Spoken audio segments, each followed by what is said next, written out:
आप देख रहे हैं सूचना दर्पण न्यूज और आज हम पहुंचे हैं ग्राम पंचायत डाबा के जो वर्तमान सरपंच है श्रीमती सिमरजीत कौर और उनके जो प्रतिनिधि है रमनदीप जी सिद्धू, वो हमारे साथ है।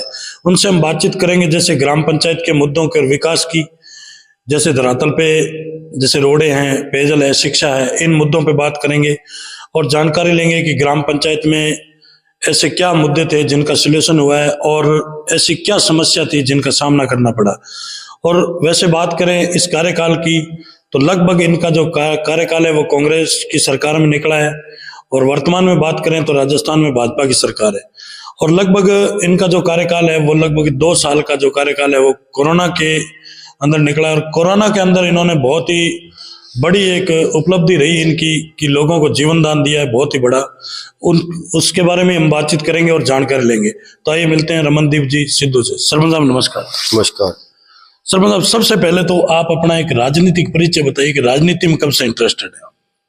कुछ ज्यादा पहले के तो नहीं है। बिल्कुल। और 2018 में एमएलए चुनाव हुआ, तब से हम राजनीति में आए हैं जी।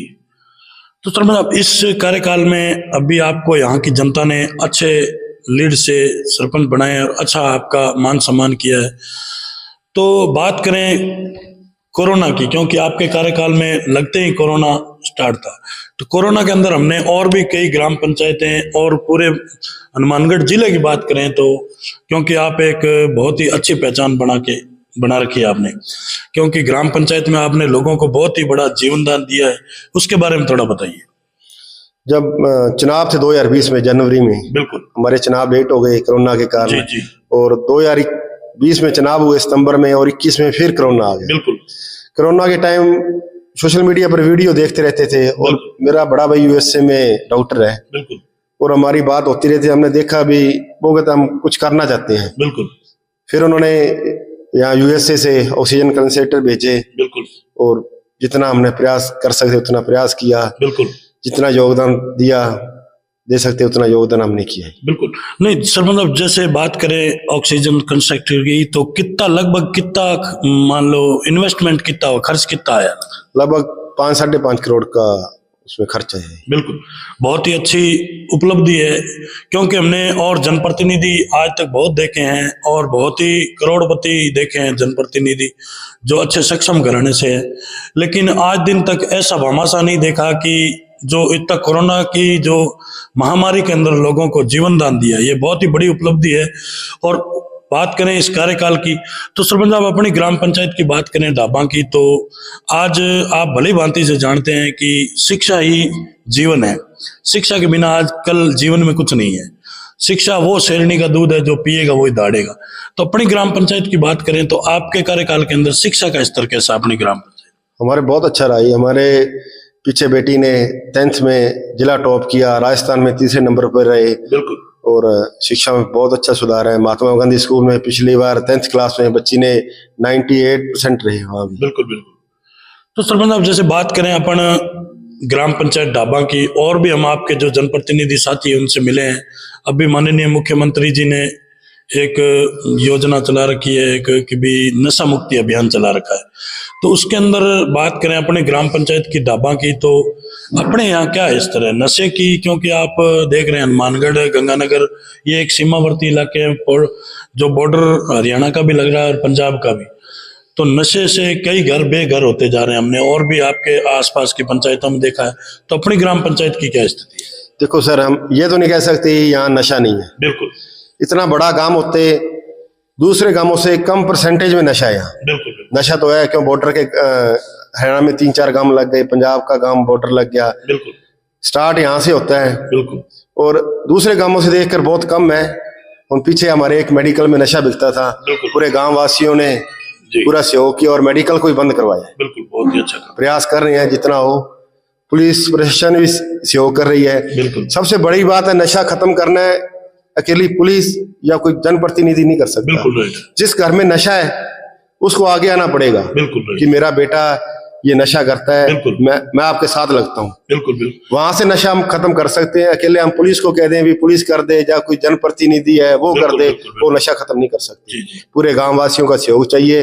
और हमारे गांव में ये बहुत बड़ी बात है, कोई नशा वाला पकड़ा जाता है पिछले 4-5 सालों से, कोई जनप्रतिनिधि उसके पीछे नहीं जाता कि उसको छुड़वा के लेके। बिल्कुल बिल्कुल, बहुत ही अच्छा। यह भी एक बहुत अच्छा सुझाव है सरपंच साहब कि नशा मुक्त करना है तो ऐसे अकेले कुछ नहीं कर सकते, और न ही जनप्रतिनिधि कुछ कर पाएंगे और न ही प्रशासन, क्योंकि जिस घर में अगर कोई व्यक्ति नशा करता है तो वो घर वाला परिवार है, वो अगर जनप्रतिनिधि और प्रशासन का साथ देगा तो बिल्कुल प्रत्येक गांव, प्रत्येक ग्राम पंचायत नशा मुक्त हो सकती है।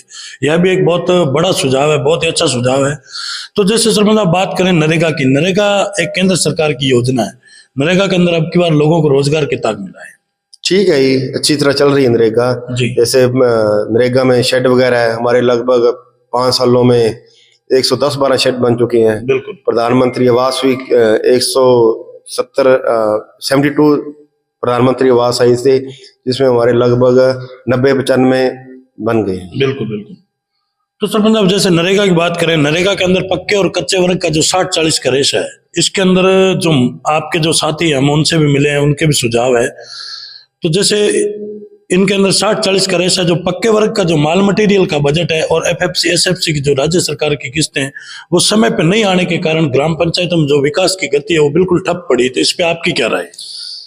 ये बात तो सही है आपकी। पिछली बार SFC या FFC का पैसा है बहुत देरी से चल रहा है। बिल्कुल, मतलब 3-3, 4-4 किस्तें बकाया पड़ी है।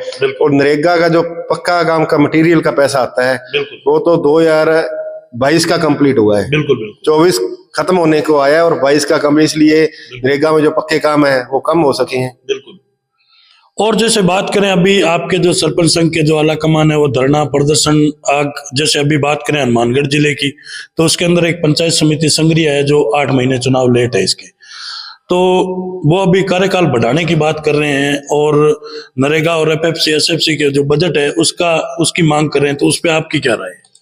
हम तो ये कहते हैं पंचायती राज है, चलो 8-9 महीने टाइम पड़ा है और जो पेंडिंग किस्तें हैं वो किस्तें आनी चाहिए, तो उससे गांव का कोई विकास करा सके। और जो नरेगा का फंड पेंडिंग पड़ा है 2023-24 का, वो भी जल्दी जल्दी आ जाए और ठेकेदार को भी काम कराना आसान हो जाए। बिल्कुल बिल्कुल, क्योंकि यह भी बहुत अच्छा सुझाव है कि जो ठेकेदार है, आज ग्राम पंचायत में टेंडर प्रक्रिया चल रही, उनके जो ठेकेदार है उनके भी आज हमने और भी ग्राम पंचायतों में देखा है कि ठेकेदारों के भी हाथ खड़े हैं कि बजट के अभाव के कारण वो भी ग्राम पंचायतों में विकास नहीं करवा पा रहे हैं।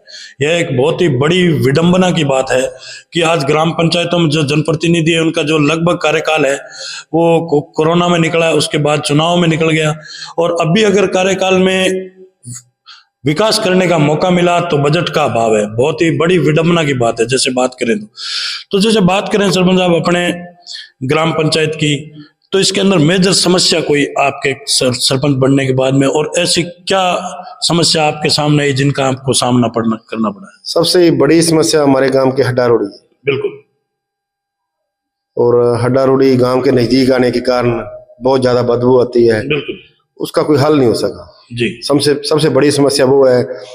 और हमारे 2 नंबर 20 नंबर में पानी की निकासी की भी समस्या है। वहां कोई जोड़ा पास ना होने के कारण खेतों में पानी जाता है, खेत वाले पानी नहीं जाने देते। बिल्कुल, वो भी बड़ी समस्या है। तो जैसे अभी आपने बताया सरपंच साहब जो हड्डा रोड़ी है उसके लिए उसका कोई हल नहीं हो सकता, तो क्या आप किसी राजनेताओं से, MLA MP इनसे मिले या कोई जगह के अभाव है, क्या चक्कर क्या है? सर जगह तो है पर बिल्कुल गांव के साथ है। बिल्कुल, पर नई जगह देने को कोई तैयार नहीं है वहाँ। जी जी, कोई गांव से दूर ले जाए तो वहाँ विरोध करते हैं कि हम अपने खेत के पास नहीं देने देंगे जगह। बिल्कुल, इसी कारण सबसे बड़ी समस्या हड्डा रोड़ी की है। बिल्कुल बिल्कुल। और सरपंच साहब जैसे बात करें अभी एक केंद्र सरकार और स्टेट गवर्नमेंट की एक योजना चल रही है, उसके अंदर भी 60-40 का रेशा है, जो जल जीवन मिशन योजना, उसके तहत अपनी ग्राम पंचायत में क्या विकास चल रहा है? जल जीवन मिशन योजना हमारे गांव के लिए तो बहुत अच्छी बात है जी। हमारे गांव की लगभग 90 से 95% डानियां कवर हो गई। बिल्कुल, कभी सोच नहीं सकते थे कि पानी वहां चला जाएगा। 8-9 किलोमीटर पाइप डाल के प्रत्येक डानी में पानी गया जी। कोई 5% डानियां पेंडिंग रह गई होगी, उन्हें सभी में पानी गया। हमारे गांव में 4 वाटर वर्क्स है, चारों वाटर वर्क्सों का लगभग 5.5 करोड़ रुपया बजट आया था। और सभी वाटर वर्क्सों में फिल्टर वगैरह कंप्लीट है और काम हो रहा है। हमारे गांव में बिल्कुल काम कंप्लीट है। बिल्कुल बिल्कुल, बहुत ही अच्छा। तो जैसे सरपंच साहब बात करें, अभी हमारे देश के माननीय मोदी जी है, उनका एक सपना था कि देश को भ्रष्टाचार मुक्त बनाना है। आपको क्या लग रहा है, भ्रष्टाचार बढ़ रहा है या कम हो रहा है? ये तो नहीं खत्म हो सकता है जी। खत्म नहीं हो सकता। नहीं हो सकता। यह भी बहुत अच्छा सुझाव है कि भ्रष्टाचार खत्म नहीं हो सकता, क्योंकि सर मतलब हमने इस भ्रष्टाचार के बारे में और भी जनप्रतिनिधियों से जैसे बात की है और भी उनके सुझाव लिए, लेकिन कहीं न कहीं वो बोल रहे हैं कि जो ये भ्रष्टाचार है वो जनता ही फैला रही है। उस पर आपकी क्या राय है? चलो जैसे किसी पटवारी के पास या किसी के पास कर लो, चलो अपने काम जाते हैं, कुछ अपने काम भी गलत होते हैं, अपनी मजबूरी में उसको देने पड़ते हैं। बिल्कुल बिल्कुल। वो सभी कर्मचारी भी भ्रष्ट नहीं होते। बिल्कुल। कुल मिला के ये मान सकते हैं कि धरातल से स्टार्ट हो रहा है। ये तो हो ही है। तो सर मतलब अभी 2025 नव वर्ष आ रहा है और आगे 26 जनवरी भी आ रही है, तो आप अपने पंचायत वासियों को और देशवासियों को क्या संदेश देना चाहेंगे? हम तो यही संदेश देना चाहते हैं आगे भी, जनाब चलो 8-9 महीने पे अच्छा आदमी को चुने। बिल्कुल। और जो काम करा सके। बिल्कुल। ये संदेश। तो सर मतलब आपसे अच्छा तो हमें तो कोई लगा नहीं, क्योंकि एक पंचायत समिति क्या जिले में आप एक टॉप है कि आज एक भामाशाह के रूप में आपने बहुत ही बड़ा एक लोगों को जीवन दान दिया है। इससे बड़ा मुझे तो कोई लगा नहीं जनप्रतिनिधि। हमने भी प्रयास किया है, मेरे में हजारों कमियां होंगी। बिल्कुल। कुछ सारा कमियां तो नहीं दूर कर सकते, हजारों कमियां हैं, चलो फिर भी आप जनता से यही अपील करते हैं आगे चुनाव आने वाले हैं, कोई अच्छा आदमी चुने जो काम करने वाला। बिल्कुल। बहुत ही अच्छा। तो ये थी हमारी खास मुलाकात जो रमनदीप जी सिद्धू, उनसे सूचना दर्पण न्यूज के अंदर जो इन्होंने हमें समय दिया, इसके लिए बहुत बहुत धन्यवाद साहब। Thank you.